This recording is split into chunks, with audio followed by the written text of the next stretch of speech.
Hey, salut, c'est Haricot Rose. Aujourd'hui, je vous présente ma méthode pour réviser le bac français. Donc, faut savoir que j'ai fait énormément de fiches pour réviser et que je mettais à chaque fois des couleurs différentes selon les paragraphes que je faisais sur mes fiches parce que j'ai une mémoire visuelle et ça me permettait de retenir. Alors, du coup, j'ai fait d'abord des fiches sur les biographies. Donc, j'ai mis le nom, le prénom de la personne de qui je faisais la biographie. Euh, Ensuite, j'ai fait un premier paragraphe d'une couleur avec le siècle, le mouvement littéraire, quelques éléments de sa vie, les éléments importants qu'on peut retrouver dans ses œuvres. Par exemple, Baudelaire, on peut voir que lui, il a eu énormément de femmes, enfin qu'il a côtoyé plusieurs femmes, et du coup, c'est important de le dire parce que dans Les Fleurs du Mal, il parle beaucoup justement de ces femmes. Ensuite, dans un second paragraphe, j'ai mis les œuvres que la personne a écrites ou a faites. Par exemple, si c'est un musicien ou un chanteur, c'est pas forcément écrit du coup. Euh, Avec la date, si je la connaissais. Si je la connaissais pas, ben, soit j'allais chercher, soit si c'était pas une œuvre que j'avais travaillée en classe, enfin, ou que je devais présenter devant le jury, c'était juste une œuvre que je pouvais citer, j'apprenais pas forcément la date.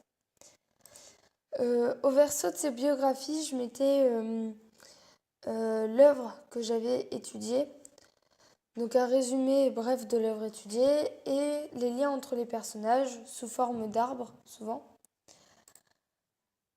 Ensuite, je faisais des autres fiches pour mes textes analytiques. Donc ça, c'est les textes qu'on doit présenter devant le jury.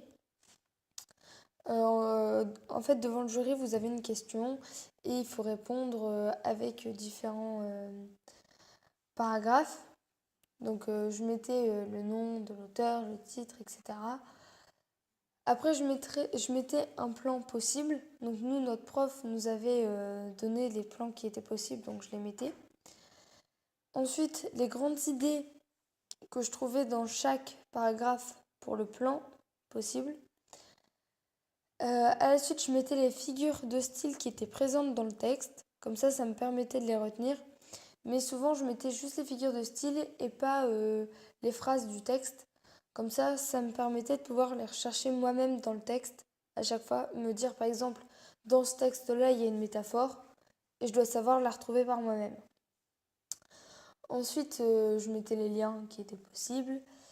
Bien sûr, ça peut prendre plusieurs pages parce que le texte analytique, c'est quand même. Il faut quand même savoir les développer. Donc, tout ça, tous ces paragraphes-là prennent plusieurs pages. Ensuite, pour les textes complémentaires, j'ai juste mis les résumés du texte, les éléments stylistiques, enfin quelques-uns, hein, pas tous, qu'on pouvait trouver. J'ai mis les liens, forcément.